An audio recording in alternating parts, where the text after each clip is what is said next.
on December 11th. Can Clerk Frillo, you confirm the presence of a quorum, please? Yes, ma'am. Mayor? Present. Thank you. Trustee Casay? Present. Thank you. Trustee Laus? Present. Thank you. Trustee Biondo? Present. Thank you.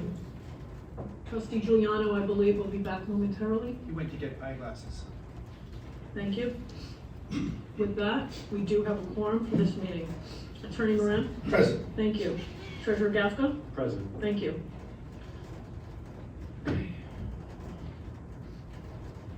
With that, we have resolution number 0111. Oh, apologies.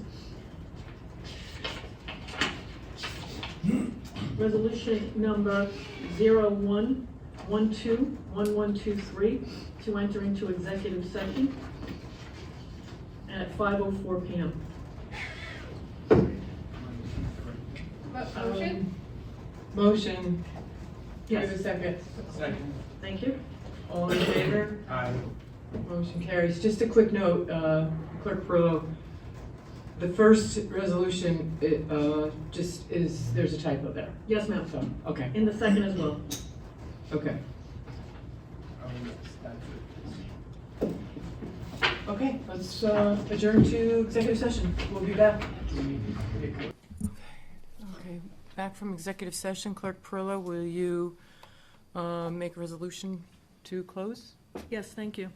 Resolution number 02121123, resolution to close the executive session and reopen the Village of Port Jefferson Board of Trustees meeting at 5:38 p.m. May I have a motion? Motion? Thank you. Second? Second. Thank All in you. favor? Aye. Motion carries. Now I'd like to start the meeting, public session of the meeting, section of the meeting with the Pledge of Allegiance.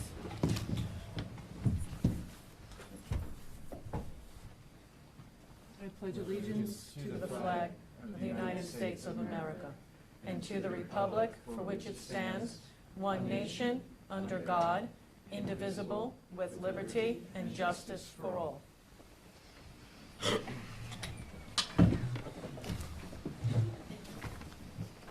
Clerk Perillo, you have an announcement to make? Yes, ma'am, thank you. The next Board of Trustees meeting is scheduled for Wednesday, the 10th of January 2024, beginning at 5:00 p.m. This will be the first of our Wednesday meetings for 2024, scheduled for the second and final Wednesday of each month. Thank you. You're welcome. Okay, now we have some updates from, first and foremost, the Port Jefferson Arts Council. Alan Varela has joined us and Amy Tuttle to give us an update on how Dickens Festival went.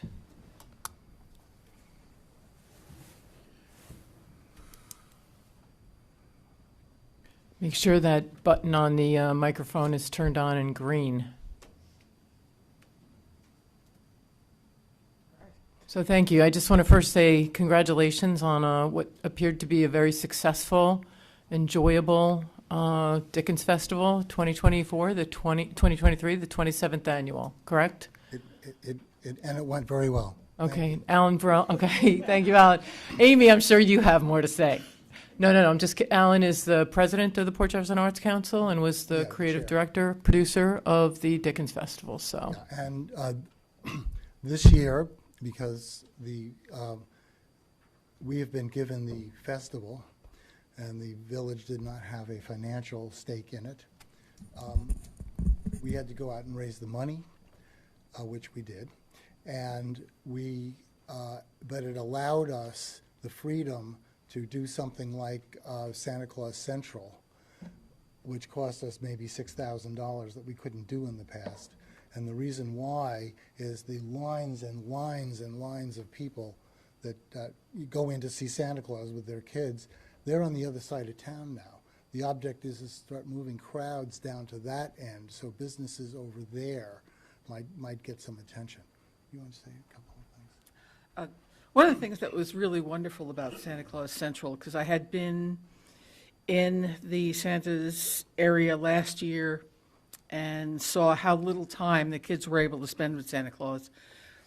It was set up where it was a very welcoming, calm environment. Even though there were lines coming in, it went very smoothly. The kids were just wonderful. They spent a lot of time interacting with Santa, and the families got about 30 photographs of themselves with Santa, both kids alone and with the families. It was absolutely wonderful. The volunteers at the church that do a cookie walk, which is their major fundraiser for the year for that beautiful historic building, they sold $2,000 worth of cookies, which they never had before. So they were beyond thrilled that they had the benefit of having a successful fundraiser in addition to Santa Claus Central. I got to see an interaction between Santa and kids who were, neurologically different on a number of levels.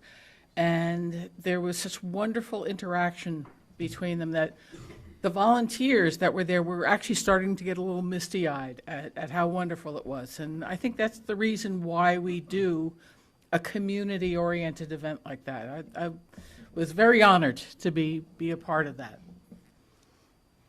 And also, community is the key word. That's what we're here for.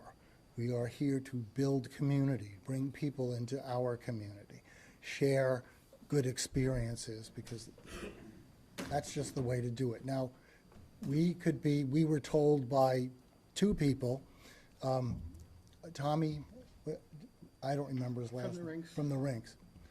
And I don't remember his last name, I'm sorry. And Jimmy Miller, who does, and both of them independently from each other, said that this is the smoothest running festival that they've ever seen. And other people have stated that. Not that it was run poorly in the past, it's just with the village involved the way it was, you guys are professionals at running villages. You're professionals at running events. And so, there are things that we did, it was a lot of extra work. But I'm not minimizing the gift that we had from the village from the past, but we took it over and we made it happen. We were smooth, put all the pieces together, built the geary wheel, all the wheels and the gears and stuff, and then as soon as it, wound up and go, it went very smoothly, or as smoothly as anything can go, with that many people in town. So, but once again,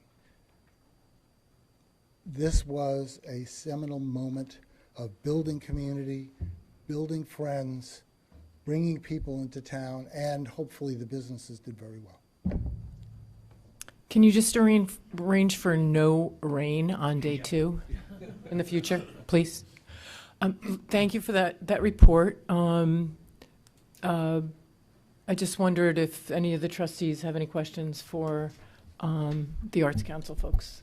I don't have any questions. I just want to say thank you so much on behalf of the community. As both of you touched upon, these are, the work, the enormous amount of work that goes into putting on a festival like that, as well as all of the other amazing offerings that the Arts Council puts on throughout the year, through documentary series and music series and other festivals.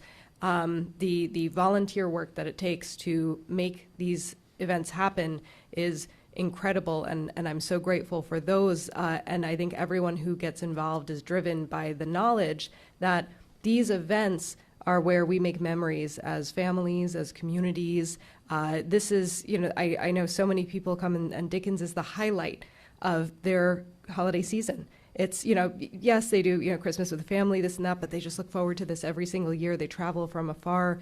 I bumped into one woman who was here for a wedding in Michigan, and she said, I feel like I'm in a Hallmark movie, where it just this, that we're so lucky that so many folks come together to make space that is so safe and joyful for people from all over, people, who have different abilities, to really just enjoy the spirit of togetherness and the spirit of the holidays. So thank you for facilitating that.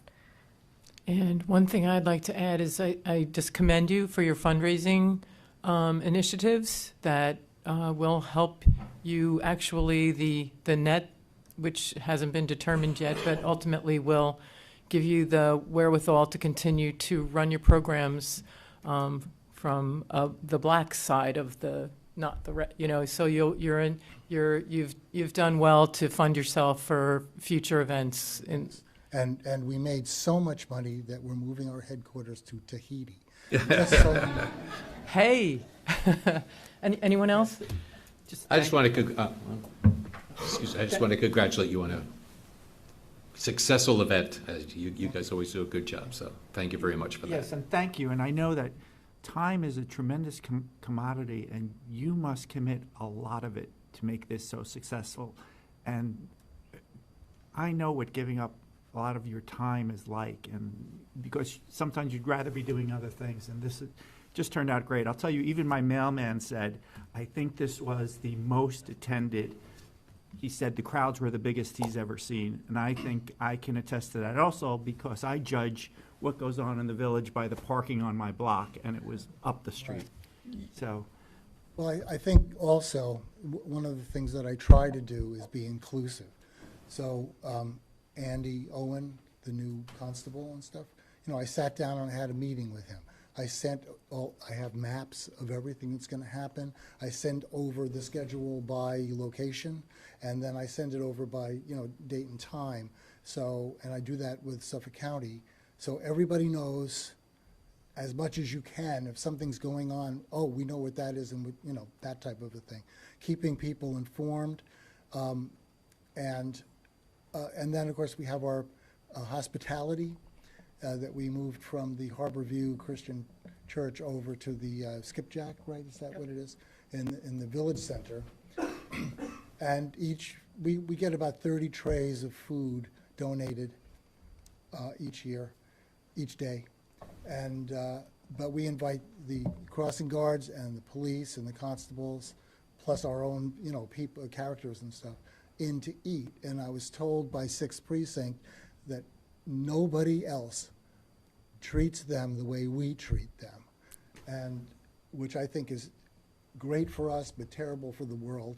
And these are people that are keeping us safe, but everybody knowing everything that's going on as much as you can do makes this thing run very smoothly.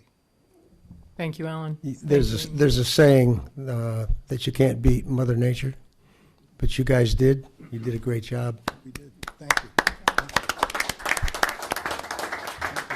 Thank you again. I just want to add, because I've run it in the past as well, and I really want to make a special mention of all the different people in the community who work with us to make this happen. It's not something that we can do by ourselves.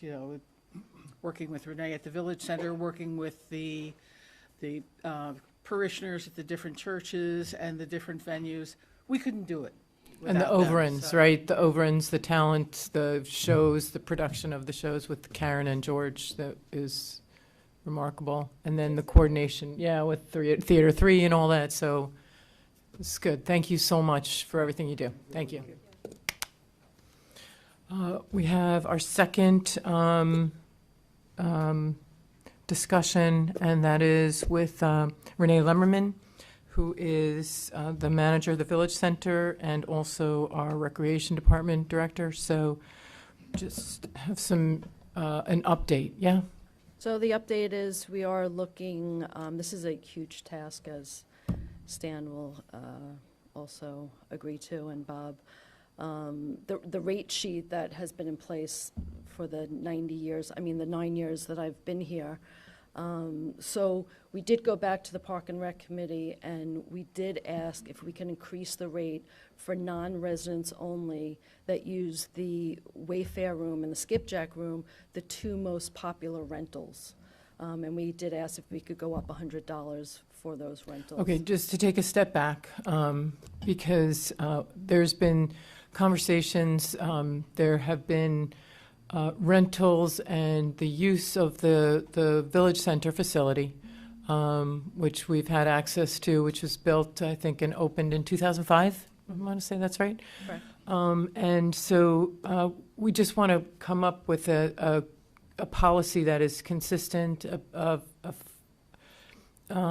a rental policy that is consistent and equal across the board for all residents and non-residents. And we've just seen some inconsistencies in the way that's been operating in the past. And some people are coming to the board to ask for waivers of fees and this kind of thing. So we're trying to get our arms around the policies, and so that is understood by all to be equal and fair.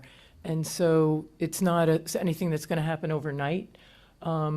Stan and Bob have engaged in this as the Parks and Recreation liaisons and commissioners for the Board of Trustees, working with Renee and Dave Melios to some extent, and also the Parks and Recreation Advisory Council, which is we're starting conversations with to help guide and make recommendations. Stan, do you want to talk about that a little bit? It's a kind of a difficult process because we feel that we have a jewel in our village center. We've explored many other villages and even through the town of Brookhaven to try to make comparisons with our rates. We're still working on it. We've got a ways to go. But as the mayor said, over the years, there has not been any rate increases in our village going back to 2005 or 6 in that area. We've got rates that are all over the place. We're going to try to standardize the rates so that your nonprofit organizations are all going to pay one rate. Your nonprofit organizations are going to pay all one rate for the same product. For example, if someone's going to rent the skipjack room, they're going to pay the skipjack rate for that room. We've got a ways to go. We're almost there. We will take it to the Recreation Council first, and then we will bring it back to the board. I think we're a board meeting away from finalizing. Numerous meetings, a lot of work. We still have a few things to put together. Okay. Anything else, Renee? Bob, would you like to add anything to that? Again, I want to thank Renee for her hard work. What she did was presented to the board or to the Parks and Rec Committee. These are my suggestions, and as Stan said, going in the future, somebody here's the rate. It's on a piece of paper, plain to see. This is what it costs if you want it for this day, if you want this room. No questions asked. And I know Stan and I, with Renee and Dave and the rest of the Parks Council, we're working on a code change. So it'll be presented to the board, for their input and probably sometime in January. We're just ironing that out. Probably one or two meetings away from that. But I want to thank Renee for the hard work that she put into that. It's not easy to do that. Thanks, Bob. You're welcome. And Stan. I'll just say there are the people who work in the village center deserve recognition, because the village center is a venue that is utilized as sort of like an events center. So, and that's sort of not what you were hired to do as the staff in the village center. You're not caterers. Correct. And so that's a consideration in all of this process as well, to figure out how to sort of reset, what you all do and what you're being compensated for and what's in your job description versus what you're actually doing in real time in what goes on in that building. So it is a jewel. It is an incredible building. It's got the best view of any community center on Long Island, I'm sure. And it's very highly sought after and valuable. So thank you so much for running the building and doing a very comprehensive, and you're dedicated, and you're also very you look at the residents first in everything that you do. So appreciate that, but you treat everybody equally as well. So anyway, thanks for all you do and for bringing this forward. And if you want to go now, you're free to go. Thank you. Bye. Thanks, Renee. And So Tom Natola, General Manager for the Country Club. Our real public session begins at 6, but I think we have probably another 10 minutes before we start that. So if you can come on up. And we asked Tom to come here today to give an update on what's happening at the Country Club. And so there's a lot going on, so. Sure. Golf season is starting to die down, but everything else is ratcheting up. We have a concessionaire agreement with TPG, which runs Stanford's, to oversee the property, oversee food and beverage for our members, and oversee care of the facility and the premise. Starting back in September, we audited that contract, which we have the right to do in that, and found quite a few things that they weren't doing to keep up their end of the bargain. I did an extensive walk through the facility. Tom, Yes. I don't mean to stop you there, but I want to advise the board that we're getting this issues that you're going to discuss, and I've worked with Tom on some of these issues, holding the concessionaire to the promises they made in their license agreement with us that we're trying to enforce. If we're not successful, it may take a legal turn, so maybe an update that you're about to give might be better suited in an executive session either tonight or later on. It's my opinion. So, fine with that. Just, can he briefly, describe what they're doing with the building Yeah. facility? Let's do that. Gauge your comments on what they're doing as opposed to what things you know that they've taken on just to remain in compliance with our agreement. So immediately, they brought in a team of plumbers to handle all the plumbing leaks and shut-off valves that were not working. They rebuilt the handicap ramp and decking coming out of the grill room, the restaurant. They have licensed HVAC techs there going through all 25 internal units and the 9 external units, all which are running R22 refrigerant, which is illegal as of January 1st. They've gone through the front windows that overlook the sound that were porous and leaking water. They pulled those windows out and the entire substructure was rotted. They replaced that and rebuilt that. They're moving forward with a lot of things in the agreement. There's still quite a bit to do, but they do show that they're moving forward. On the other side of the world, on the food and beverage side, they acknowledge their lack of services. They are actually doing a 20% increase on the members' cards next year, and they've offered 2 parties for the club membership, the holiday party coming up and a season spring party I'm sorry. Okay, and thank you for that. Do you also want to discuss the new implementation of the re-implementation of the Board of Governors? So we're in the voting stages. The final votes will be in on the 15th. On Wednesday night coming up, we will have a Meet the Candidate night. There are 11 members running for 7 seats. We've received almost 100 votes so far, which is surprising so quickly. And the candidates will all be at the meeting to give a quick couple of minutes about themselves and why they're running and what their direction is for the club. Why do you think that's surprising? Golf has died down, but email hasn't, so they've been responding via email, which is very strange for our membership, but we're getting quite a few through email. So why do you think that's strange for our membership? Why do you think that's happening? They're interested in the club. They want to see the direction of the club. They want to have a part in the direction of the club. They were very happy this year with the services of the golf course, the conditions of the golf course, and they see where it can go now, and they all want to be a part of it, Okay. which is very good for the village. Thank you. Any questions for Tom? Has membership drive started yet? It has not. We did do an It's early bird special. We have 35 members from that. Basically, you pay by November 1st. You can play the last 2 months, no charge, into next year. The drive starts January 1st. It's going to be an automatic renewal instead of everybody having to walk their application back in every year. We have about 7 to 10 resignations so far, which is not normal. The national average is 5 to 7% of membership. So we're fine. This year, we lost 134 members and gained 135. So. Thanks. Anyone else? Questions?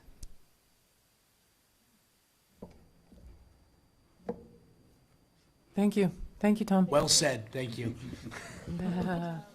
All right. We got that in on time. Okay.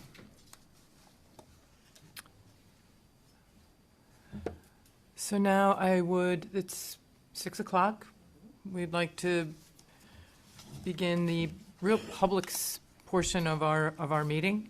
And as such, I'd like to ask Chief Andy Owen and Jim Murdocco to come on up and give report as to what's happening with code enforcement this month.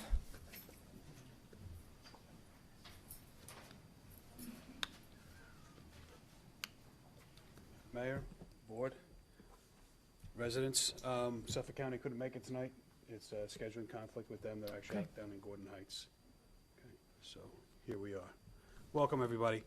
I just want to, mentioning Suffolk County, I just want to give a special thank you to them, Inspector Condiff, Captain Foley, Lieutenant Cahill, and everybody from the 6th Precinct that helped us out with the Santa Parade, and also the 2 parades at Dickens Fest, and also Dickens Fest weekend. Without them, it wouldn't have been the success that it was. Granted, we did have rain the one day, but as far as the 2 parades went, they were a tremendous help, and I just want to make sure we thank them and acknowledge them. That being said, past events that we had this past month, the tree lighting, Thanksgiving Eve, the Santa Parade, Residents' Night at Village Center, and Dickens Fest all went off without a hitch, no issues, no major incidents to report. Upcoming for January, it's going to be a slow month, the Ice Festival, January 27th and 28th. Our incident report recap for the month of November, we wrote a total of 39 incident reports. Those majority consisted of assisting aides with the EMS, traffic conditions, disturbances, noise complaints, and suspicious persons. As far as our summons go for the month of November, we wrote 268 summons and also issued 21 warnings. The majority of those summonses were written for uninspected vehicles, overtime meter parking, not parked in a stall correctly, and parking without a permit in our resident lot. Locations, the main locations, I'll give you those. Those are also the Salt Meadow Lot, East Main Street, and Mariners Lot, otherwise known as the Gap Lot. And just so you're advised, everyone knows that metered parking has been suspended until the spring. I believe it's April 1st. So come down and enjoy free parking in the village. One of our residents, 2 meetings ago, I believe it was interested in how often our ALPR vehicle, PJ3, is surveying the resident lot. So I'm going to continue to hit on that. He's not here today, but I'll just continue. For the month of November, we had 115 passes through the resident lot on Arden. Now, for those of you not familiar, the PJ3 car has a automatic license plate reader that will read the license plates and determine whether the car is parked in the resident lot on Arden are in fact residents. If they're not, they do get issued a summons. Through those 115 passes, we wrote 14 summonses for people that were parked without a permit. It's an average of 2 passes per shift. And 21 of our 36 employees are trained, or 58% of our employees are trained to use that vehicle. And with that being said, I'm going to invite up James Murdocco, our Chief Investigator, with our FAT report. Good evening, Board. Good evening, Mayor. For the 11/28/2023 court date, we had 25 quality of life, or 25 tickets on the docket. 10 of those were quality of life. For the upcoming court date, which is tomorrow, 12/12, 34 on the docket, 19 of those were quality of life. The unit that is focusing on quality of life is addressing areas for the last 2 dates I just gave, uptown by the train station, Linden, Perry, and the platform on the rail. There's been several instances where the officers have come across people who are in need of extra services. We're able to provide that information and help them accordingly as we go. We've also been trying to address meeting every train, whether it be a village resident getting off or somebody else. And we've been concentrating on any sort of disorderly acts that have risen off of Perry Street. The numbers were a little bit on the increased level due to Thanksgiving Eve. We had several tickets that would be appearing for tomorrow's court date. That's it. Thank you.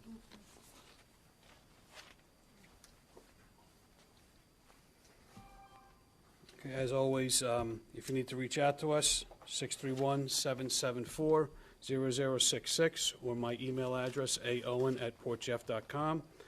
And for any non-emergencies, to get Suffolk County involved, let them know what's going on up here in the port, 631-852-COPS. That's going to be 631-852-2677. That being said, anybody have any questions, thoughts, concerns, issues? Anything? Anybody? Okay. That's a first. Everybody have a happy holiday. Enjoy yourselves. Happy New Year, and we'll see you next year. Thank you, Chief. Did you guys have anything? Thank you for helping the festivals happen. Thank you.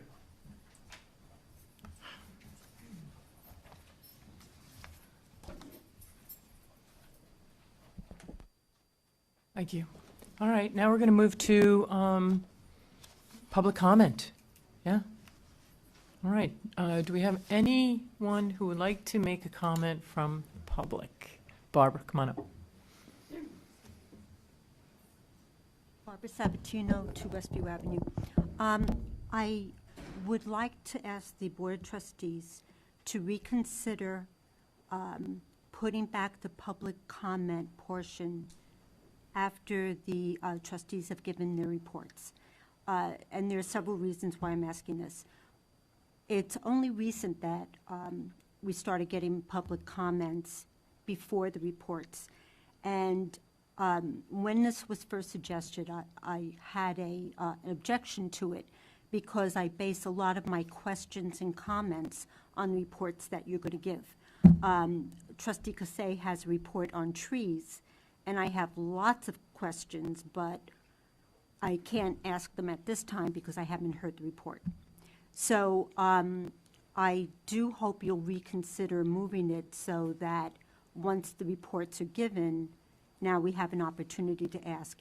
And I tell you, my memory is gone because I wrote down, oh, I want to ask a question, wrote it down, don't know where I wrote it down, and I can't remember what the question was. So I would like you to reconsider that. The second thing I have a question on is who takes care of the Dickens lamps?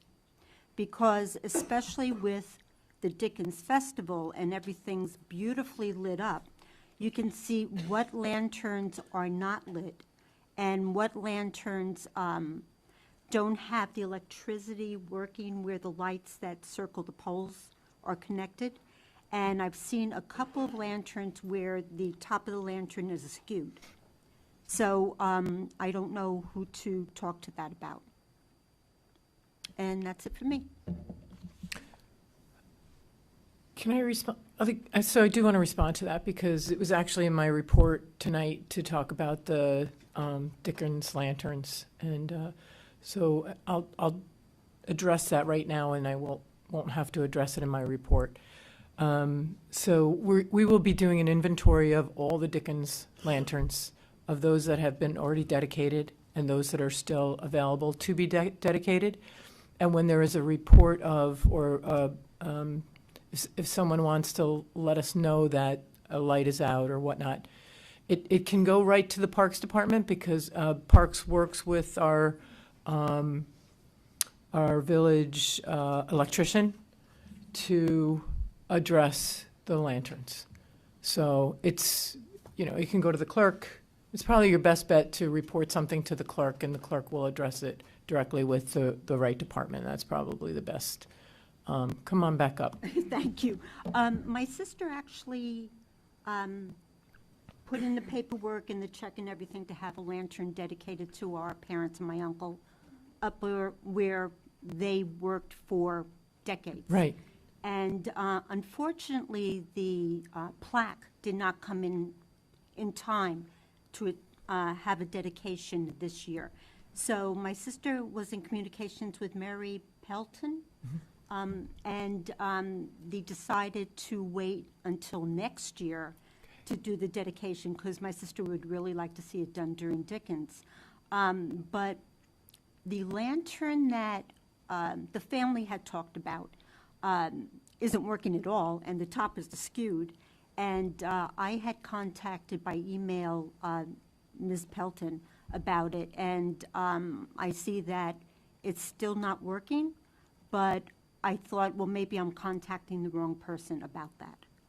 So that You- was one of my questions. Okay, Okay, and thank you. then, And also, you can use the portal, right? The resident portal. okay. To report something like that as well. So there's multiple ways redundancies are helpful, but that should have been addressed with your sister's first outreach to the clerk's office. Right, well, you have to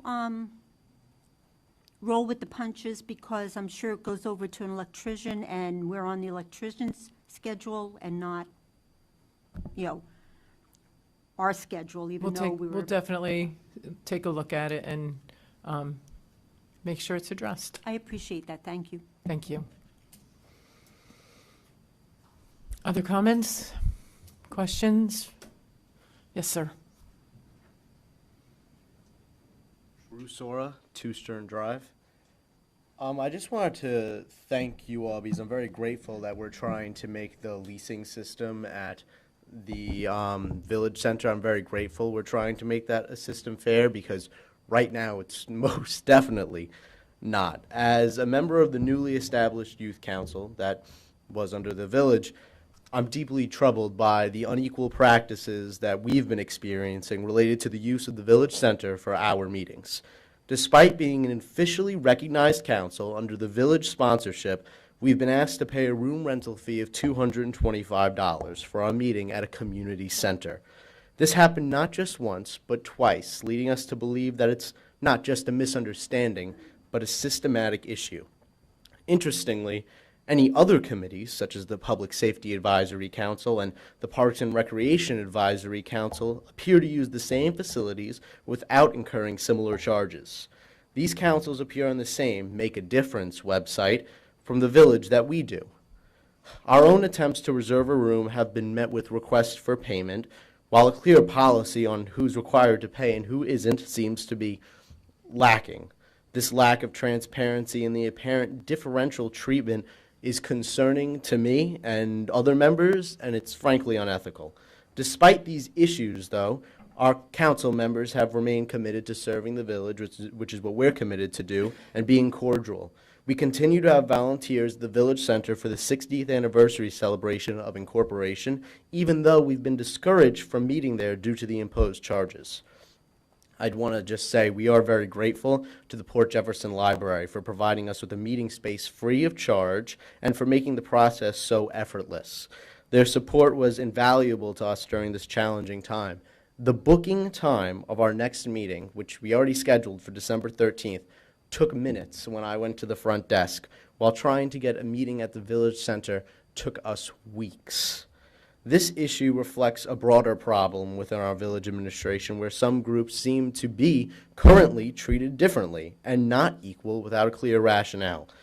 The administration, I believe, should address these ethical concerns immediately and ensure equal treatment for all groups, regardless of age or who they are. I plan to bring this issue to the Board of Ethics if this is not resolved, as it's a clear violation of fairness and transparency. Thank you so much.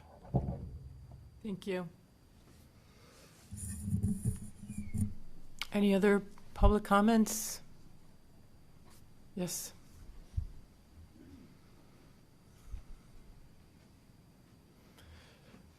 Hi, Zena Ugrinsky, 2 Rosita Lane.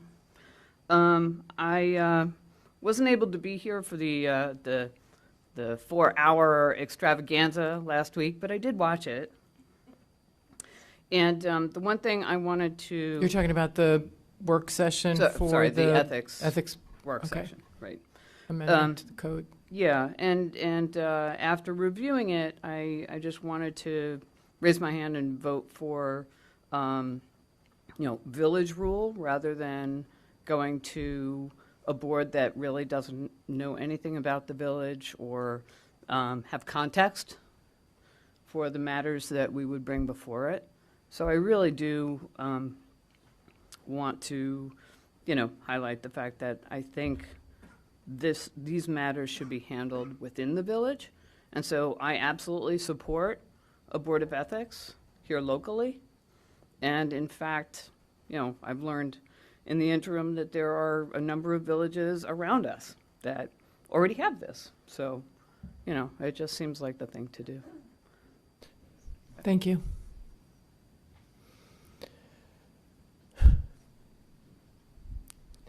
Any other comments from the public? I have a comment. I would like to thank Hold- everyone hold- for here you- for the Recreation Department. My name is Christine Grove, and I live at 5 Stewart's Court in Port Jefferson. And I want to thank the Recreation Department very much. They're doing a fabulous job, and myself and my friends are enjoying the recreation that's being offered for free to the residents, and I want to note for free. Our taxes, of course, pay for that, but it's really very fantastic, and it's very well organized, and it's a joy to go there. Thank you. Thank you. Any other public comments? Yes, sir. Steve Velasquez, 208 East Broadway. I'd just like to thank the board for fixing the park, the walkways, and all the pavement. I know it had been in disrepair for quite a while, and some people had said different things about it, but I think it looks beautiful, and I think it's a great asset for the village. I would like to ask the board in their future endeavors to look at building construction codes. Right now, I know there's a new building that's being built uptown where the Lobster House used to be. It's hard to tell what it's going to look like, but if the renditions of the actual glass facade, I think it's awful looking for the village, my personal opinion. It just does not fit the character of the village. In the future, I would like us to be more unified in presenting a small hometown feeling, which a lot of the other buildings do, and with modest facades that recreate an old-time feel. That's the gist of it, and hopefully you can all work towards that. And last off, I would like to thank the board members who came to the Civics Association and spoke on safety. Thank you very much. Thank you.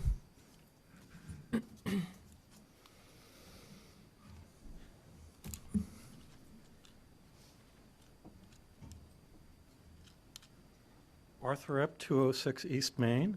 I actually wasn't going to say anything tonight, but Barbara made a comment about trees and comments before, and Rebecca Cassay's report.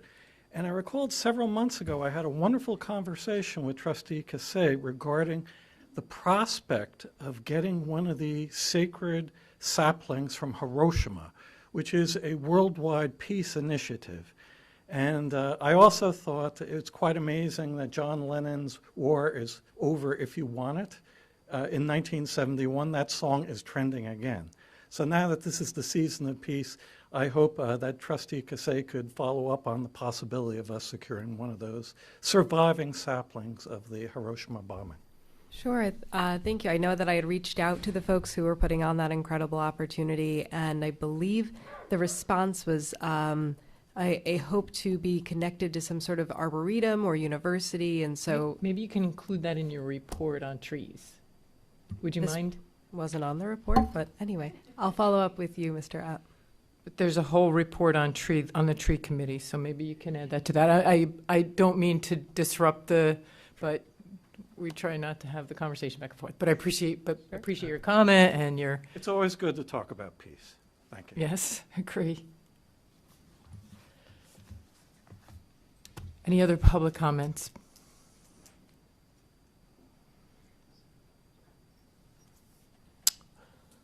Okay, I think seeing none, we can move on to staff reports. And we're going to start with our treasurer, Stephen Gafka. Good evening. I don't have a ton new to report since our last meeting was only about 3 weeks ago, but I'm working closely with the clerk's office and administration, securing grants and going over the grants that we currently have out there, including the recharge basin, the East Beach Bluff we're working on, the climate resiliency plan, the Jumpstart grant for the Mill Creek daylighting that's been talked about. So all of that is going on. The main focus of my department right now is trying to gear towards budget season and also doing some cross-training to get everybody in the department on equal footing with all aspects of what goes on through the treasurer's office. On top of that, we're still working on the capital, working with the clerk's office to get the RFP to get our capital assets inventoried, which is really important. It's been one of, as I've mentioned before, it's one of those material weakness items that has been mentioned for the last, 7 or 8 years for the Village of Port Jefferson, that we don't have that listing. So we really want to get that done before the end of the fiscal year, if possible, which would be the end of May 2024, so that we could go forward into the next audit with get rid of that material weakness, which is important to the village and to my office as well. May I ask a question? Yes. Capital assets, does that include our facilities, the buildings that we Yes. own and? It's everything Mhm. that the village owns. Mhm. Sidewalks, machinery, iPads. buildings. Anything Phones. that the OSC would describe as having a depreciation value of more than 5 years. Okay. It's typically $1,000 or more, but it can differ depending on what it is. So I was going to mention this in my update too, but I'll add it now since we're on the topic, is we're working with the tax assessor's office to establish an inventory of all property that we own as a village, which includes real property and land. And so we're putting that report together, and we should have something there soon. But we start with the assessor's office, which is just the taxable land, and then we move to what buildings are on that land. So we'll look to the building department for surveys and that kind of thing. So we're going to work together on that. I suspect that will help us, give us a little bit of a head start on facilities inventory. Right? Yes, that will definitely be helpful. Okay. All right. And anything else? I think that's really all I have for tonight. Any questions for our treasurer? No? Okay. Thank you. Moving on to Clerk Perillo. Thank you. Good evening, everyone. Besides working together with the treasurer's office, as we know, the clerk's office is heavily involved with other departments. I'd like to focus this evening just on a brief update of outstanding RFPs, requests for proposals. We're expecting that the website RFP will be awarded at our next following meeting on the 10th of January, and we look forward to the revamping of the current website. Similarly, we expect to have a final determination on the chemicals for the Country Club RFP on the 10th of January, with which I'm working heavily with Tom Natola, who was just here a moment ago. Similarly, we did not receive any bids for the revitalization of the bunkers at the Country Club, so we, together with the village attorney, are revisiting the original bid package, and that will be put out to rebid. And we hope to be able to have everything in place for when the course is ready to reopen. It will be a little bit of a heavy lift, but we're working together as a team to accomplish that. And that's really it. I wanted to present an abbreviated report, if anyone has any questions. Questions for Clerk Perillo? All right, thank you. Thank you. Now we'll go into our board reports. Mine is first on the list, so I just, again, wanted to reference the Dickens light pole dedication. And so we are doing an inventory of all the light poles in the village, their working order, and also to see which light poles are dedicated already and to whom. and then which ones are available for dedication into the future. So look forward to working with you, Barbara Sabatino, and your family on the dedication next year. I also wanted to report that we received this, there was a storm overnight and yesterday and into the night, and our project at the East Beach Bluff has been damaged. There's weather damage, and so we are looking to establish a report on the necessary repairs. It is a section that is east of, so if you look at the bluff, there are two sides that sort of bookend a centerpiece, which are trees that remained intact in the middle of the bluff there. And on the east side of that section of trees, that's where a damage came in. So we're looking at, and it's kind of washed away the grasses and some of the terracing that was done. So surprisingly, because we had 6 inches of rain in July in 1 hour, and this type of damage, no damage was done to the bluff at that point. So it's very, kind of alarming that this damage happened overnight, because I actually drove past and looked at the bluff on Sunday afternoon during the rainstorm at about 2:30, 3 o'clock, and there was no damage to the bluff. So it really must have happened overnight.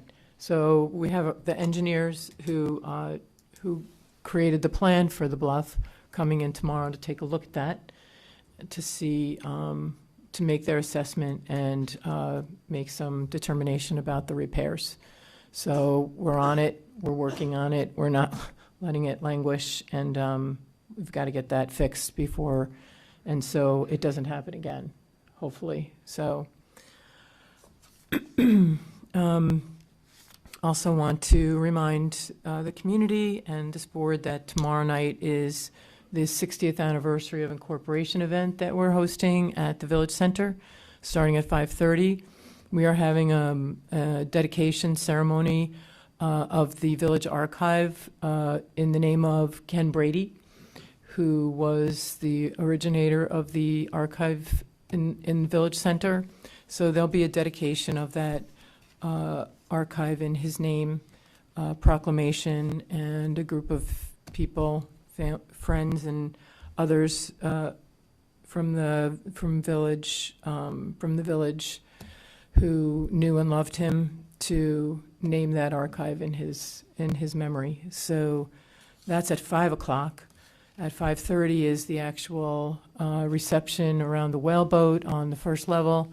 And then starting at about 7, we'll have a panel of mayors, former mayors, who will discuss their recollections. There'll be a presentation of a video, and then another collection of industry representatives who can talk about industry in the village, going back 60 years from incorporation to today, and watching the evolution of the village.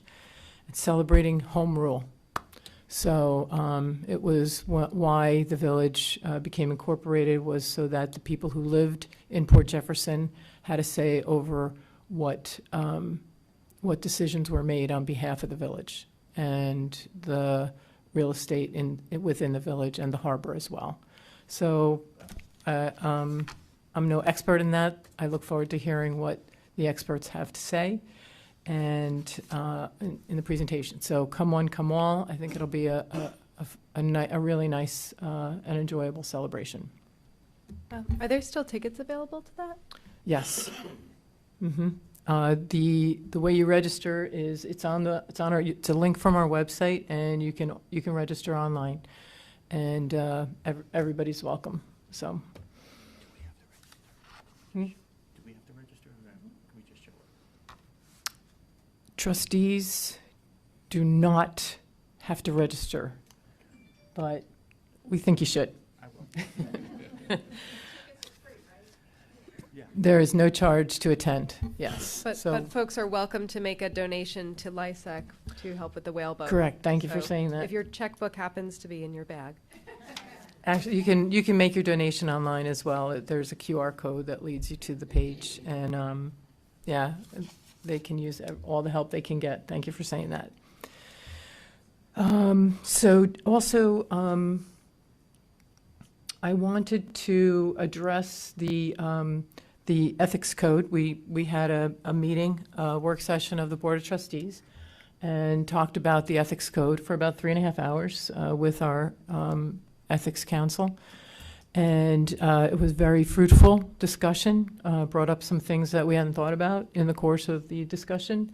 And so we decided to, because there are still some questions outstanding and some of the trustees want to do more research into this code, we decided to leave not have the vote on the ethics code at this meeting, but also to potentially to talk about opening up the public comment section again, to welcome more public comment, because we got some public comment, but I think as we continue to talk about and learn more about the code and the Board of Ethics that's being proposed within the code, it might be something that residents want to weigh in on a little bit more as they learn more about it. So I don't know if we wait to propose that resolution or.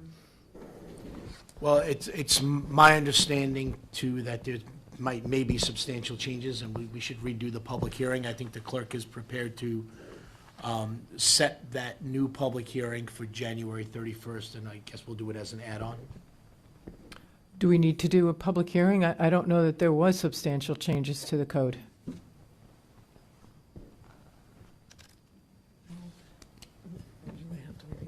There were some edits to just clarifications, but it didn't really change the essence of the proposed amendments. Okay, I was only going off what I was advised. Either way, to reopen a public portion of the hearing for the 31st should be an add-on resolution, right? 'Cause Yes. Okay. So we reopen the public portion, the public comment portion of the hearing, and we leave that open till we're potentially ready to vote on it on January 31st. Okay. So do I have a motion to reopen the public motion? Trustee Cassay? You can do it now. Okay. Yeah. Second, Trustee Giuliano. Do we need special language to vote on this, or? I just this moment prepared something. Okay. Resolution reopening the public hearing regarding a proposed replacement to Chapter 41, Ethics Code of the Code of the Village of Port Jefferson, and scheduling that public hearing for 6:00 p.m. on January 31st, 2024 at Village Hall, 121 West Broadway, Port Jefferson, New York, 11777. So we're scheduling a hearing, or? No. We're just reopening. It's a reopening reopening it of the hearing. to, It's a reopening of a hearing, okay. Yes. but no hearing. When you say no hearing, Mayor, just based on your comments, you want the public to review and weigh in again? Yes. So that's the public portion of the public hearing, Okay. which was already closed. We are reopening. Okay. That doesn't bar us from voting on that day. No. No, it does not. Okay. Excuse me, what would be the date that you'd leave it open for comment? Until?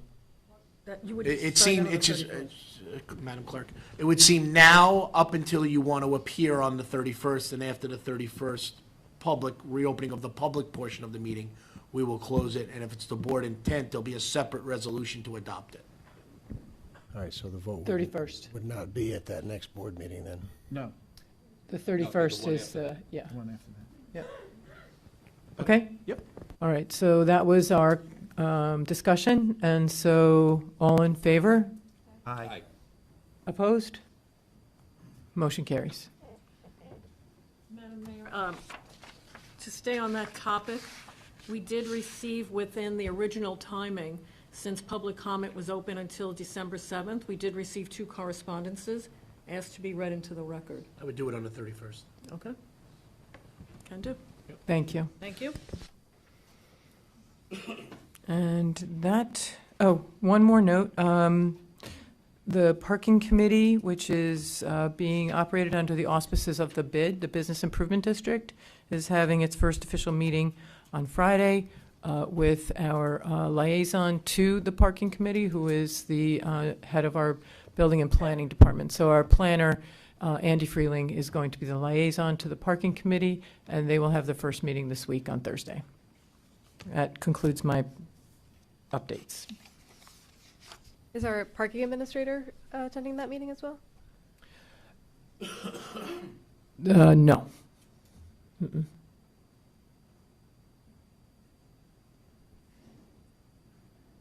The parking administrator is reporting to the head of the planning department. So anything the parking administrator would like conveyed, I'm sure will be discussed between the two of them. Okay?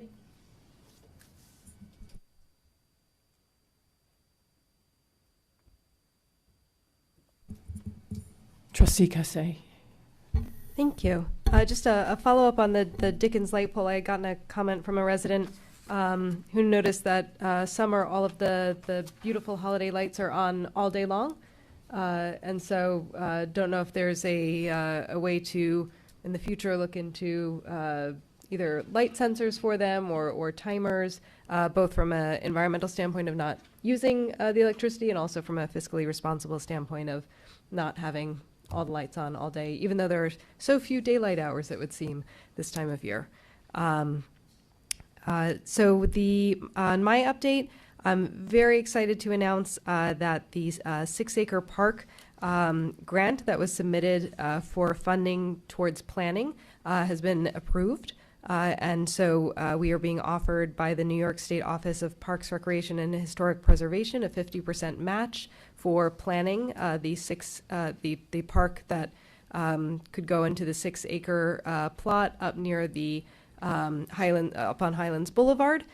So I'm looking forward to further conversation with the board and planning to see what next step that might take. But being awarded that is very exciting. With the New York State Department of State Climate Resilience Plan, we're working on scheduling a meeting so that the work that's been done thus far under that grant can be incorporated into the work of our new head planner, who can really use that to tie in all of these flood resilience efforts, which we have never been more evident than the day after all that rains. So we're looking forward to having his eyes and mind on that and the whole staff up there. And then the only thing I was planning on reporting with the tree committee is that they met earlier this month and established that their meetings will be held on the first Wednesday of every month. Just like any committee in the village, the public is welcome to attend. We have a couple of residents who would like to be a part of the tree committee and submitted their information through the Make a Difference portal. Anyone is still welcome to do so as well, but we have a great group forming, and they will be kicking off the new year with a discussion about their goals for 2024 as far as trees in the village go.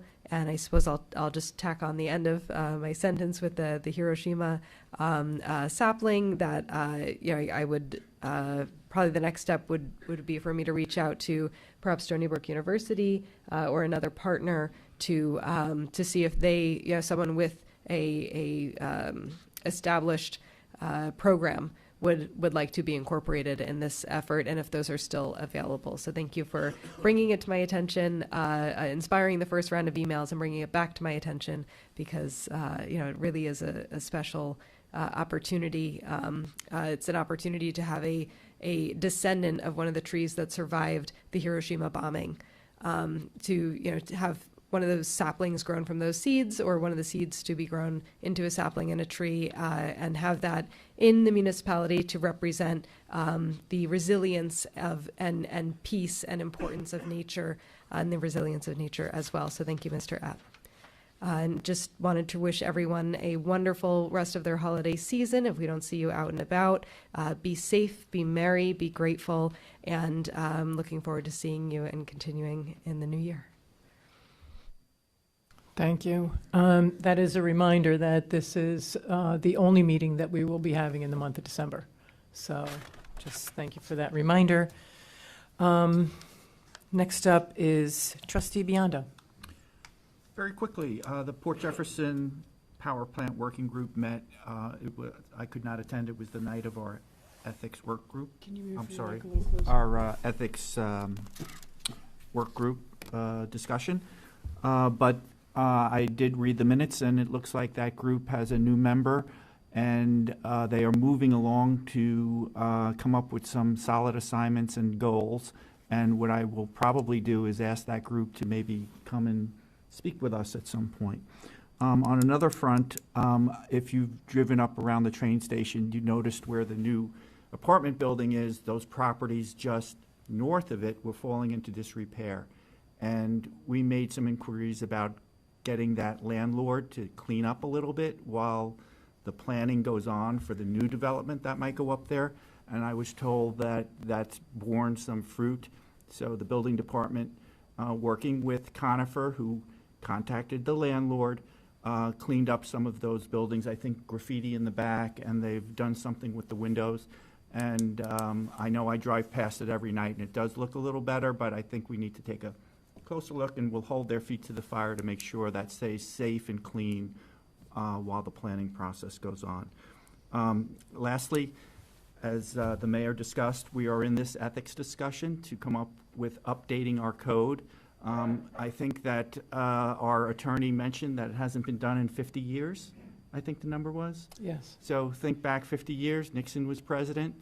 Women had to ask their husbands if they can get a credit card. I can't believe I've lived through this kind of stuff, but that's how long it has not been looked at and revised, adjusted to meet present-day needs of our village. So I'm looking forward to working with everyone on that. I'm ready to go. I know my colleagues need some time to research other things and look at other things. And as someone said to me, it's a marathon, not a sprint, but I think we're going to get there. And thank you and happy holidays to all of you. Okay, sounds like we have some interest in an inquiry with our Board of Ethics, as was discussed tonight. So I think, you know, there's some real interest in this. So. And I'll keep. I'll save my comments for when we have when we're going to vote. So. Okay. We'll save it for then. Okay. Thank you, Trustee Laux. Thank you. My report's going to concern the schools and the Recreation Department. First, I want to thank Christine for her comments. Barbara, I kind of agree with you. I think it's hard to ask questions of the board members without hearing their reports first. And Drew, that is part of what we're working on right now up at the Village Center. Renee and I are working very hard on the revising the rules relating to room rentals up at the Village Center. We still have a few vessels on our kayak racks. They've been there way too long. I'm going to ask that they get removed this week. If not, the village will remove those vessels. There will be a charge to get them back. If you don't come for them, we will be auctioning them off in the spring. The bathrooms at the beaches have been closed for the season. The Parks and Recreation Council, this is on the agenda tonight. However, I just want to touch on it briefly. This council represents and oversees all of our parks and recreation programs. There's going to be some minor changes to the code, which is going to require a public hearing. The present code and hopefully the new code requires members, 2 additional members to this council. There are a number of people in the village who have expressed interest in being on the council. We have reached out to those people and we will reach out again. They are all invited to attend our next meeting to see exactly what's going on and what this council is all about. I believe there are 9 people that have expressed an interest in serving on the council. It's a very important project, and we look forward to meeting these new people. As I said, it's on the agenda tonight to vote on this going further, so I won't go much further into it. Erland Field, up on Caroline Avenue. We are aware of the residents' concerns up there on a number of balls that are hit over the fence and into the street. We are also concerned about the potential for some serious accident to take place, a ball hitting a pedestrian or hitting an automobile that could lead to a serious accident. With that in mind, we are looking into some options on increasing the height of the fence. We've also taken into consideration looking at the reconfiguration of the field, if that's possible, to take the opportunity to hit it over into the street or into the housing on the other side into account. I feel that something needs to be done. It's been ongoing for years, and to date I know of no accidents. I feel we've been very fortunate in that regards. With regards to our schools, I participated in a virtual meeting this past week relating to school safety. This meeting was attended by school officials, our EMT, the fire department. Discussions and reports were centered around school safety, crosswalks, the speed tables, evacuation drills, and security. New gates have been installed at the back of Scraggy Hill. They're one-way gates. You can't get in, but you can get out with safety bars, which is a nice addition to towards the safety of the youngsters up at the school. I took a look at those speed tables because I believe at the last meeting someone mentioned the fact that the speed tables inhibit movement of baby carriages or strollers. There is a 3 to 3.5 foot flat area behind all of those speed tables, which will accommodate most carriages that I know of, and will also accommodate walkers and so on and so forth to go behind those speed tables. They did indicate that it has had a positive effect. It has obviously prohibited people from speeding through those areas and going around the speed tables, which they did in the past. We're still looking into the crosswalk guard.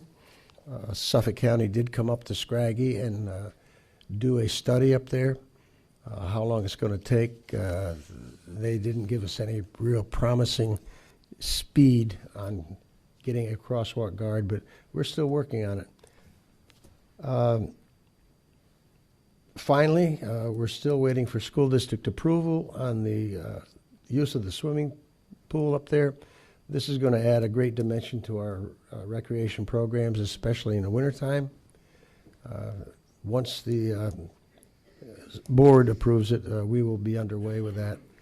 And finally, I want to wish everyone here and in the entire community a very happy and healthy holiday season. Thank you. Thank you.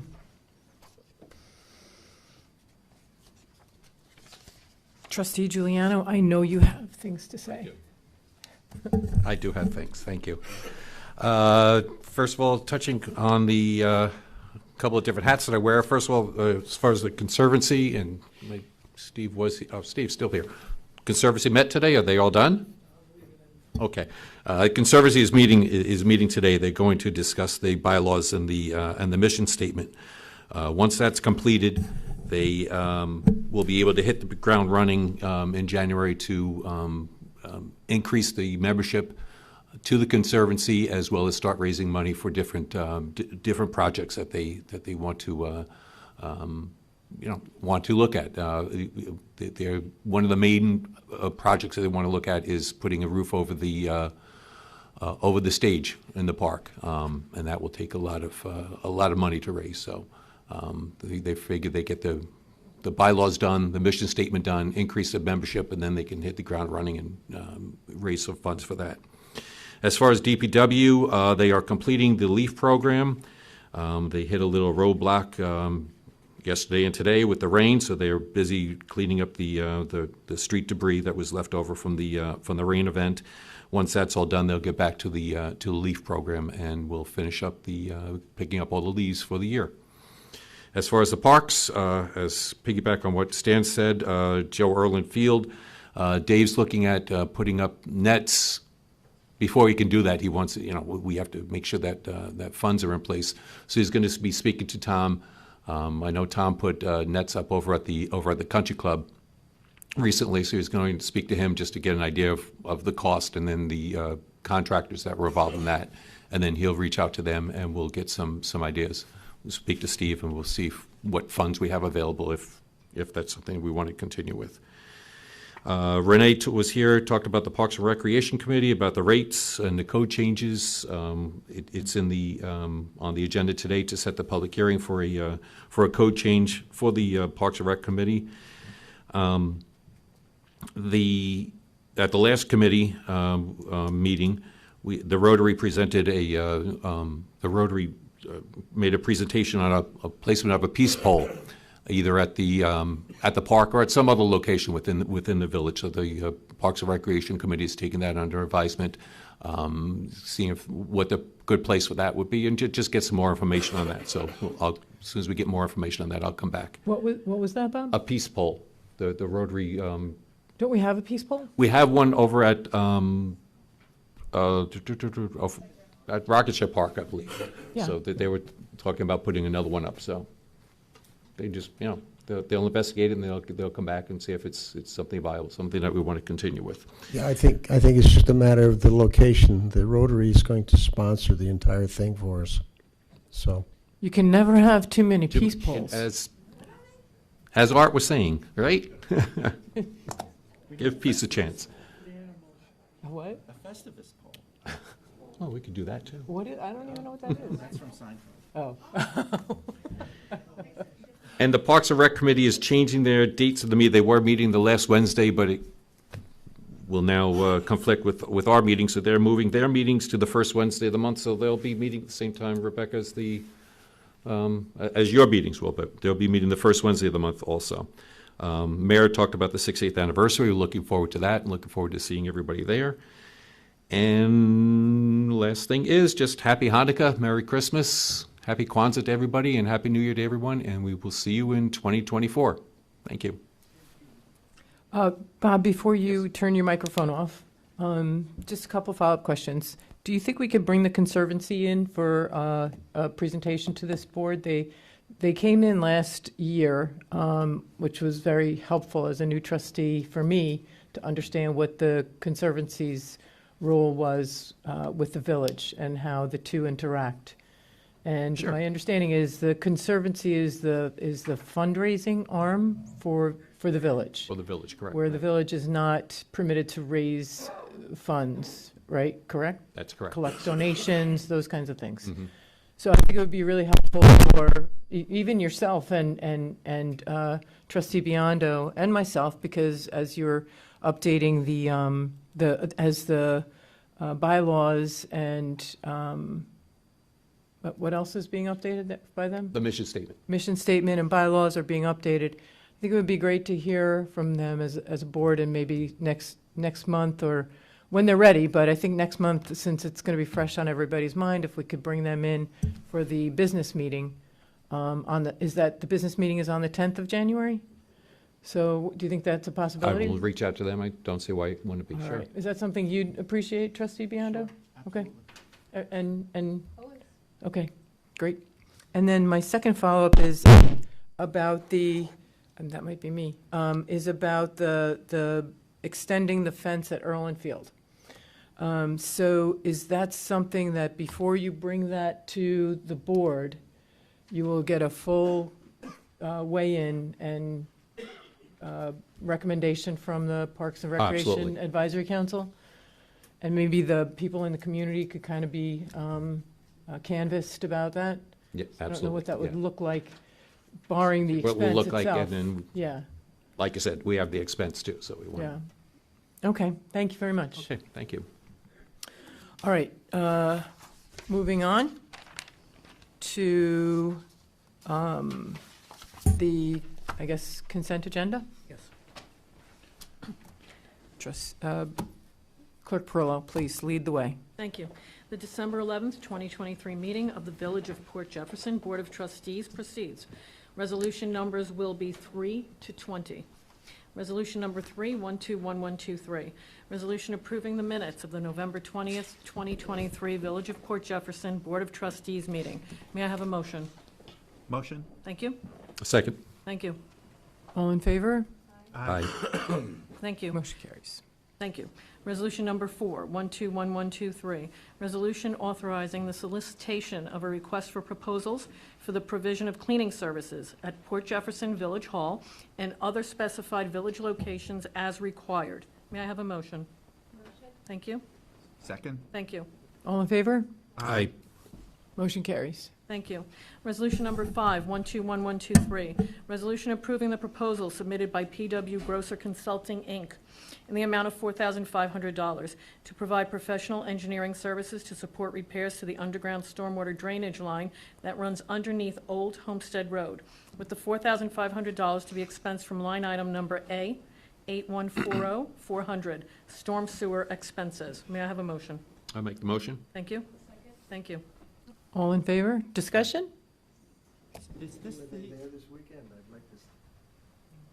They were not there this weekend, but what I can tell you is this is a follow-up. This is phase 2 of a project to fix that underground drain. Yeah, okay. The sump over the summer? Hmm? The problem over the summer? It's perceived to be a part of all that, all the catch basin on Old Homestead Road between Old Homestead and Oakwood. There was a camera system we voted on a couple of meetings ago to allow a camera to go down and take a look at what the issue is, and this is the next step to getting to the actual repair. Okay. So we have to send a diver into the actual Muck. sewer drain to take a look at it down there, so. Crappy job. Yeah. It's only $4,500 to do that. Yes, agreed. Okay, so all in favor? Aye. Opposed? Okay, motion carries. Thank you. Resolution number 6, 121123, resolution ratifying the hiring of Michael Dumas as an intern in the graphics department per the approved internship agreement between the Village of Port Jefferson and Stony Brook University at an hourly wage rate of $15 per hour, effective December 1st, 2023. May I have a motion? Thank you. No second. Thank you. All in favor? They get- Any discussion? What is Michael going to be doing? What are his tasks? He will be helping alleviate Francine of a lot of the overwork that she's assigned. So he'll be helping her design graphics, making copies, changing the kiosk signs out, and anything else that she's, he'll bring a little bit of technology awareness to the department. Yeah, he'll be helping her So is he getting design credit? things like that. He'll get credit, and yes, there is 3 credits associated with this internship. Is he limited to the number of hours he can work, or? Yes. Yes. Mhm. But the number of hours go toward his, actually go toward his credit. So it's in the requirement to get these credits. And I think it's, 15 credit hours? I don't want to misstate what it is. It's 3 credits. Right. But I think it's up to, he's working do we have it, Sylvia, in the backup? No, Mayor, we do not. I Okay. know that Francine Moshe is working very closely with the candidate and with Stony Brook University. I think to he comes in accomplish 2 days a week, and I'm going to guess, I think I remember 12 hours a week. Do you have any questions about that? No, just calculating. And that's in the recreation budget? No, that's not in, she doesn't come out of recreation. Okay. No. So, Graphics comes out of the graphics comes out of what budget? I don't have it off the top of my head, Mhm. but he'll be coming out of where she comes out of. And it's all within budget. Yes. I just can't think of it. I know, I'm trying to visualize the line item.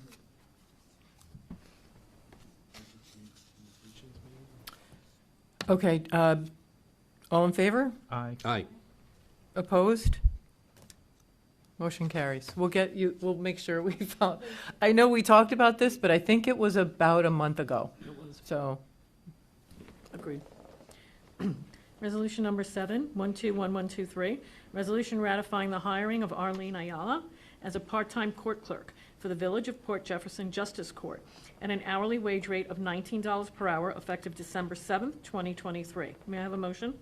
Motion? Thank you. I'll second. Thank you. all in favor? Aye. Aye.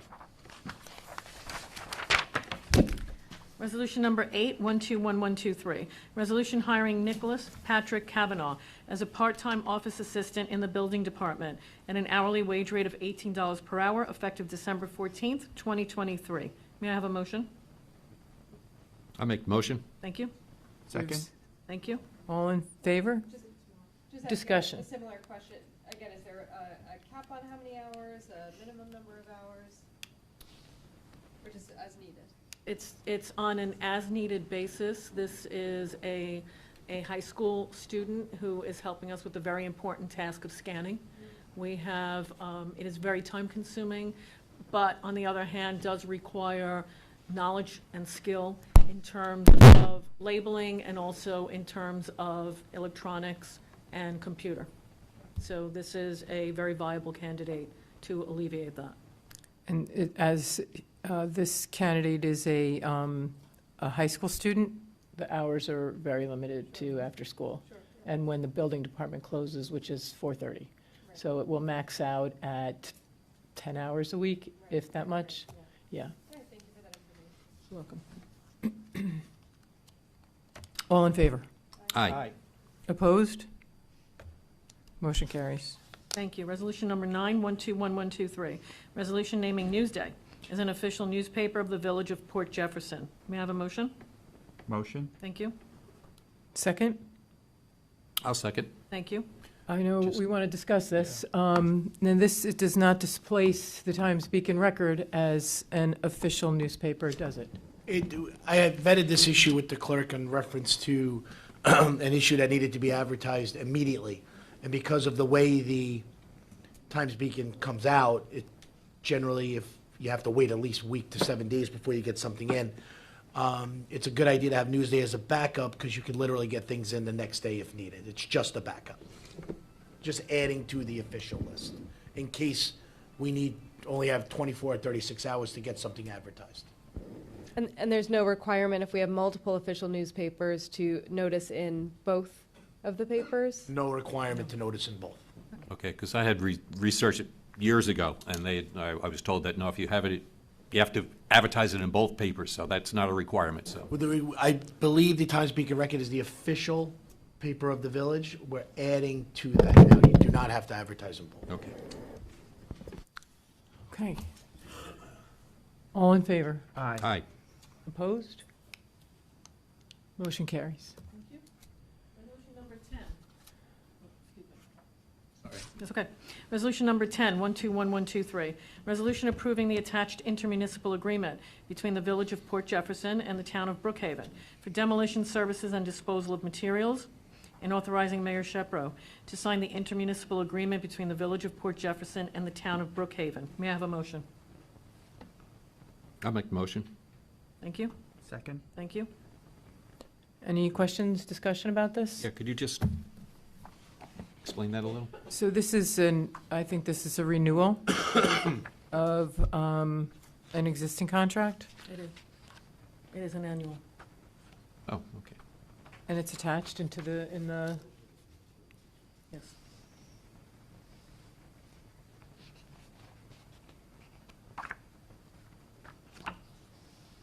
Okay, I didn't know if this is something new, if there's a specific project, but it's just in general if we need. Correct. Correct. It's a- No. No. No.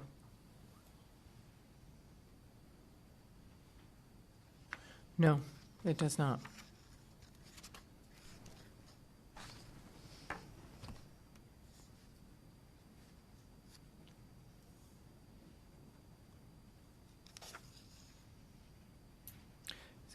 Municipality currently has vacant, abandoned, and blighted properties that are in need of demolition and ultimate disposal of resultant demolition debris, as defined herein, that is suitable for processing and disposal at the facility operated by the town of Brookhaven. For such disposal located at the landfill complex of the town of Brookhaven at 350 Horseblock Road, Brookhaven, New York.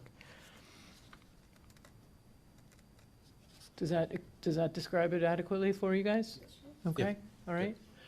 Thank you. Okay, all in favor? Aye. Aye. Opposed? Okay, motion carries. Thank you. Resolution number 11, 121123.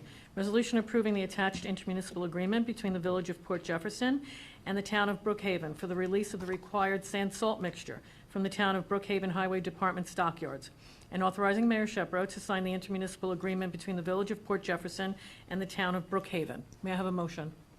Thank you. I'll second. Thank you. Any questions about that one? Again, it's a renewal of an existing agreement, so.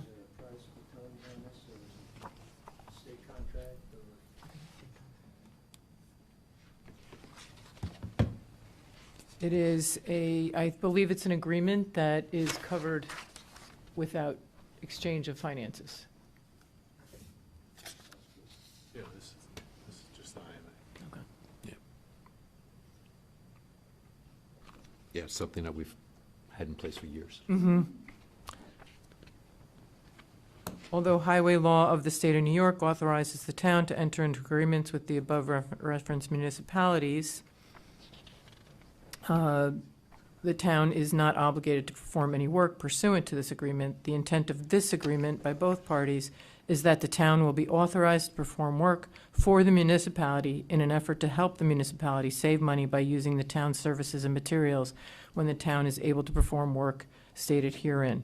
The municipality hereby acknowledges that the town is not obligated to perform work pursuant to this agreement, and further understands that any work performed under this agreement shall be at the town's sole discretion. If the town decides not to begin performance or to discontinue the services stated herein, then this agreement shall terminate and come to an end. We do not exchange any finances with the town under this agreement. Am I right? Okay. Okay. All in favor? Aye. We motioned that, right? Yeah. Okay. Yes. Yes. Opposed? Okay, motion carries. Thank you. Excuse me, I hate to, don't mean to butt in. I think we paid them, and it was quite a few years ago that we started paying them. They supplied, we bought the sand for the road from them, okay, but we were paying for it. Unless that's changed since then. Sir, can I have your name? And sorry to butt in, but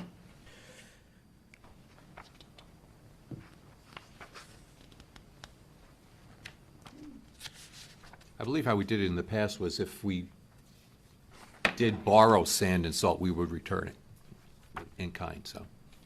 I don't know if there was ever a payment exchanged on. We'll ask the treasurer to look into if there's any money exchanged. I don't believe there is, for sure. I don't think so, but I'll talk to Steve when he gets back. Okay. I'll have a discussion with him over what the entire process is. so Mm-hmm. it's Thank you. understood for everyone. Thank you. So did we say all in favor? Yes. Okay. Yep. Thank you. That motion carries. We'll find out for sure. Resolution number 12, 121123. Resolution scheduling a public hearing for 6:00 PM on January 31st, 2024, at Port Jefferson Village Hall, 121 West Broadway, Port Jefferson, New York, 11777, regarding a proposed amendment to Chapter 65, Parks and Recreation Advisory Council, Section 65-2, composition, terms of office, qualifications of the Code of the Village of Port Jefferson, specifically related to the terms of office and duties thereof. May I have a motion? I'll second. Thank you. Any discussion about that, questions? It's really about the term limit of the term, the number of years in the term, correct, of appointment, Mhm. right? From 5 to 2? Is that what we're talking about? Yeah. Okay. 3. I mean, 3. 3, yeah. I meant to say 3. Okay, so, all in favor? Aye. Opposed? Okay, motion carries. Resolution number 13, 121123. Resolution authorizing Treasurer Gafka to perform the proposed budget amendment, Journal Entry Number 7, in the amount of $374,500, establishing the capital project budget for the Mill Creek Daylighting Project to be expensed from line item H8997606, Mill Creek Daylighting Jumpstart, to be funded through a Suffolk County Jumpstart grant, line item H3089, other general government aid, and line item H5031, interfund transfer, and requesting that proposed budget amendment, Journal Entry Number 7, be included as part of the formal meeting minutes of the December 11th, 2023 regular meeting of the Board of Trustees. May I have a motion? Motion. Thank you. Second. Thank you. Discussion? Just, when this, my understanding is this is gonna get put out to RFP, and then if that number changes, because the grant is for up to $500,000, if that amount changes, then we would just amend this. That is correct. Great, Yeah, thank I you. wanted to get this budget in place because we've already had PW Grosser was approved, I believe, in September to start the process for this. So I wanted to get the budget in place so that everything could be expensed correctly, even though this is based off of an estimate that still needs to go out to bid once the county approves it. Yeah, I think Grosser is helping with the grant, furthering the processing of the grant to get it from, we have the money to, we're doing the work. Yes, we'll just do it, if we need more funding, we'll, up to the $500,000, we'll do another adjustment. Perfect, thank you. Just remind me what this work is. I know what It's, do it. So this is the, to clear out The overgrowth, the culvert, yes, the No, no. Mill Creek. right. No, yeah, not the overgrowth, so essentially we were granted $500,000 from Suffolk County Jumpstart Fund to continue the village's work, improving Mill Creek, which is that's the name of the creek that runs right behind Village Hall here and all the way out to the harbor. And so when looking at the potential projects around improving the creek, previously they've put in plantings around the creek. We have our Mill Creek steward who volunteers That's who I'm thinking of. to manage the invasive species. He does that all on his own time. We're Yep. so grateful for him. But something that he can, well, I think he's capable of it, but we're not going to let him do it, is to look at the source of the silt that it gets washed into Mill Creek and makes it more difficult for the creek to handle stormwater, as well as be a healthy ecosystem. And so we looked at, in 2019, there was a study done of the culvert, which runs underground from Mill Creek all the way to the firehouse. There's a huge underground tunnel or tube, if you will. And that was investigated and found to be anywhere up to 50% full of sediment, which greatly decreases our stormwater holding capacity down here in the village. And also, again, that sediment, which is washed into storm drains and then washed into that culvert, then gets washed into the creek and makes it very difficult to do anything positive to the creek without taking care of that issue first. So that was identified as a great use of those funds. Just an interesting observation in some of these meetings that we've been in with Department of Public Works and PW Grosser is just an observation that Steve Gallagher made about when the state DOT actually cleaned out the culvert underneath. You know how down at the three corners, West Broadway, East Broadway, Main Street, it used to flood all the time, even with the slightest amount of rain. The state DOT cleared out the culvert underneath there because it was their culvert. Do you see flooding down there anymore? No, so it's pretty remarkable. That was a big project last summer, 2 summers ago. Not last summer, but the summer before. And so that had a huge impact on the downtown area. I think we often think of putting in, drainage infrastructure and then it's there, great, but it inevitably fills up because those sediments, filter out as everything gets washed in. And so, it's something we're really looking at is, if, it's much easier to, if the infrastructure is still sound, to maintain the infrastructure, making sure it's not just full of sediment, so that, as opposed to being able to actually hold the water that it was built to hold in parking lots or throughout the storm drain system. Okay. Any other discussion? All in favor? Aye. Opposed? Motion carries.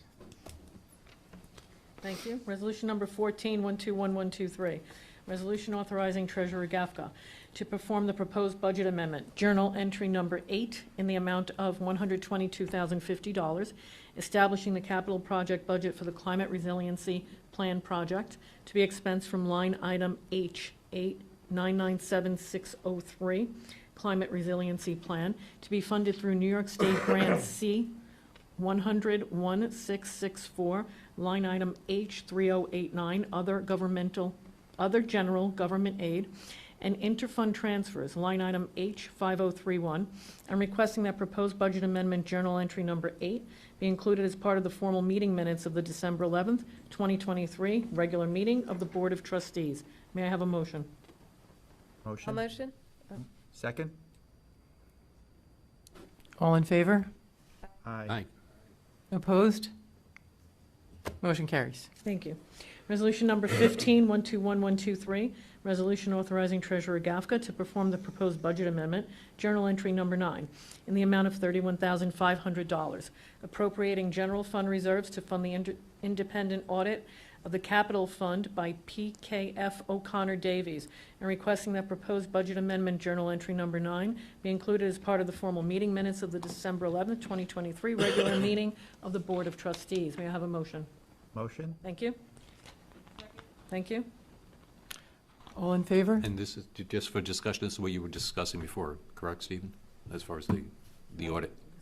This is different. This is different. This is involving looking at the capital fund year over year, the totality of all the expenses and expected revenues for the projects, where they lay on in our accounting lines, and where, if we left any funding on the table, if we overspent any accounts, if we had change orders that the funding wasn't indicated and just spent out of capital, just to get a handle on, where the capital fund stands, so that we can have future planning and budgeting decisions moving forward. So this was an agreement that we voted on last meeting. Right. And it just codifies that the money will be put into the right fund so that it can be paid out of that fund. Okay? Good. Okay. All in favor? Aye. All opposed? Motion carries. Thank you.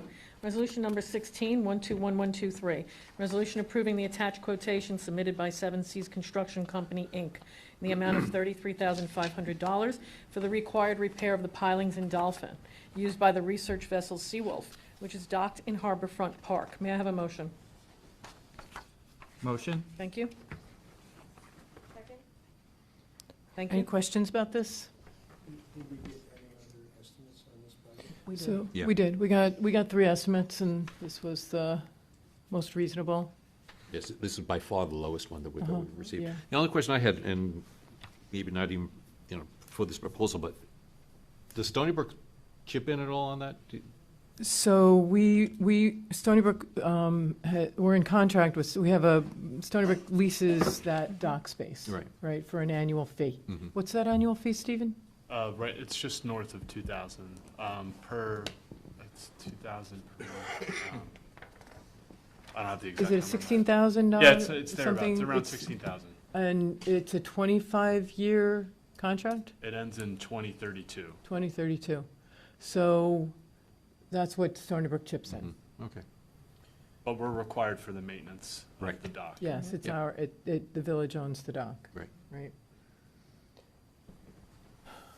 And it's pretty dilapidated, that it's, My it understanding really is it needs needs to to be get repaired. done. And there are Yes. 2 others that ASAP. that will be needing repair. Mhm. So just so everybody knows, we may be at this again in a year or less, that two other pilings are in need of repair. But this one is the most significant.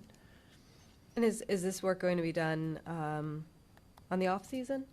It'll be done immediately. Yeah. Great, Mhm. thank you. Yeah, because it's pretty emergent, yeah. Okay, all in favor? Aye. Opposed? Motion carries. Thank you. Resolution number 17, 121123. Resolution authorizing Treasurer Gafka to perform the proposed budget amendment, journal entry number 10, in the amount of $33,500 to fund the required dock piling repair at the Dock and Harborfront Park used by the research vessel Seawolf, to be funded through line item H5031, interfund transfer and expensing, through the newly created capital account H8997607, dock piling repair, and requesting that proposed budget amendment, journal entry number 10, and the quotation submitted by Seven Seas Construction Company, Inc., be included as part of the formal meeting minutes of the December 11th, 2023, regular meeting of the Board of Trustees. May I have a motion? Motion. Thank you. I'll second. Thank you. All in favor? Aye. Aye. Motion carries. We have an add-on resolution, which is resolution number 19-121123, which is a result of the executive session held earlier in the evening. And the resolution reads as follows. Resolution approving an increase in the hourly wage rate of Senior Justice Court Clerk Elizabeth Kidney from $24.87 per hour to $30.02 per hour, owing to the acquisition of substantial expertise in her current role, with the increase effective December 14th, 2023. May I please have a motion? Thank you. I'll second. Thank you. All in favor? Aye. Aye. Motion carries. Thank you. Resolution number 121123, resolution to adjourn the December 11th. Oh, excuse me, my apologies. Resolution number 121123, resolution approving the check register and warrants dated December 8th, 2023, as presented by Treasurer Gafka, and as will be approved by Claims Auditor Goodwin. May I have a motion? Motion? Thank you. All in favor? Aye. Okay, before we adjourn, can I make a request that you guys might kill me for? But Sure. can we open up for public comment again, just in case any of the public has questions about some of the reports that were made tonight? I second that. I'm fully in support. Yeah. Okay, so does that have to be a resolution, or can we just ask for more public comment? Okay, any just other public comment? Anybody have anything else to say? Yes? Barbara Sabatino. Yeah, I just have a quick question. The tree committee, can you tell me what kind of path they're taking? Is it to rewrite the tree code, or is it something different? Yes, to all of it.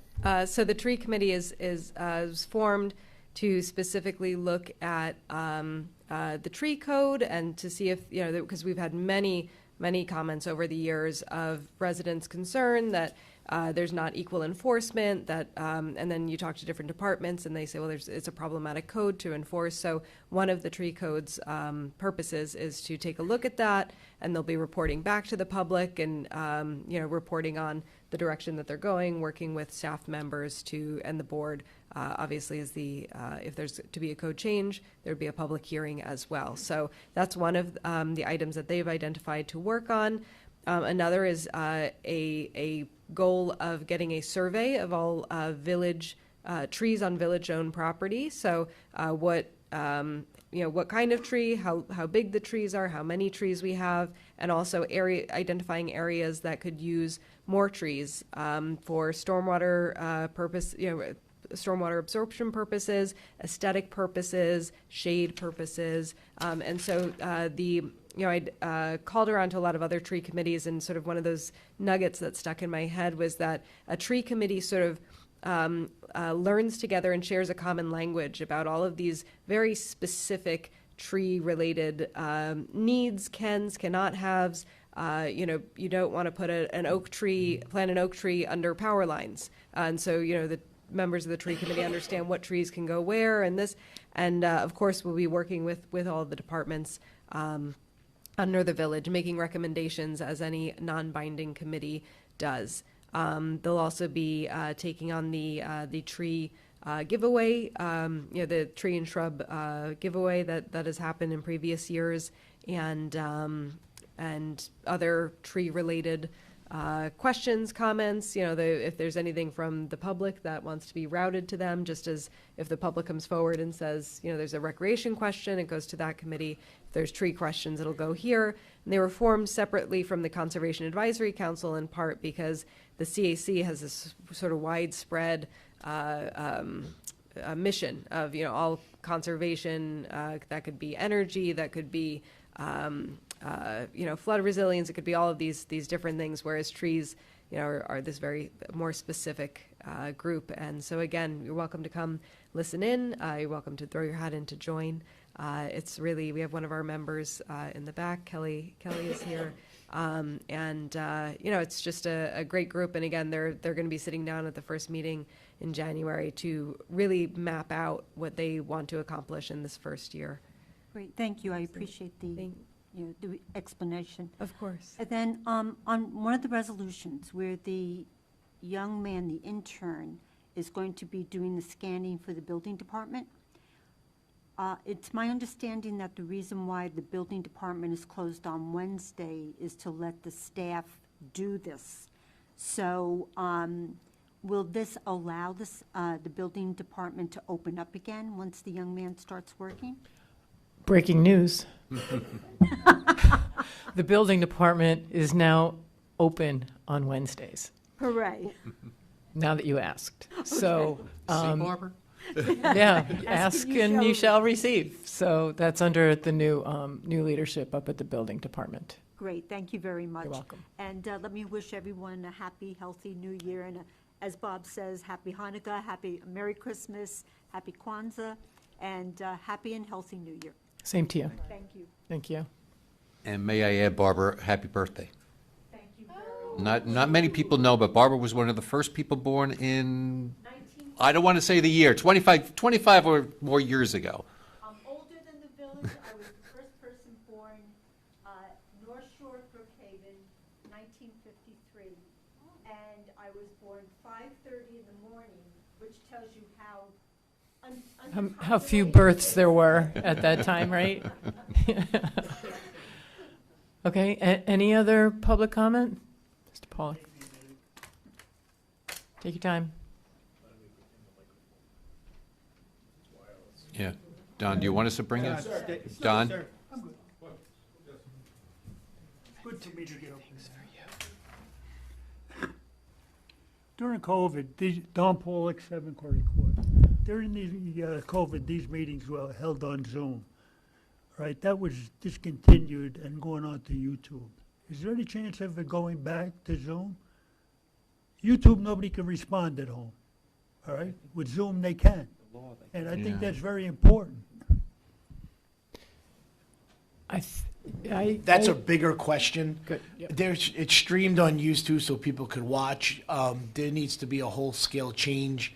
If I don't know if the infrastructure exists here to have a Zoom meeting where you could participate live as well as participate from your Zoom You have the location. capability. It was used already. Sir, different when the meetings are Zoom in a whole. If everyone's doing a Zoom and no one has to be in this room, you're absolutely correct.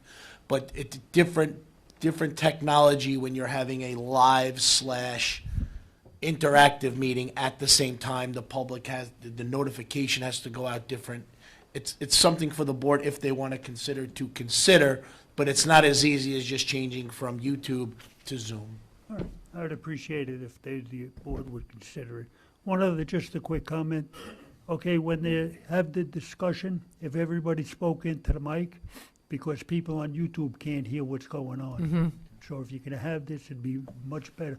Some of you were doing it, but some weren't also. So it's something that I feel should be done.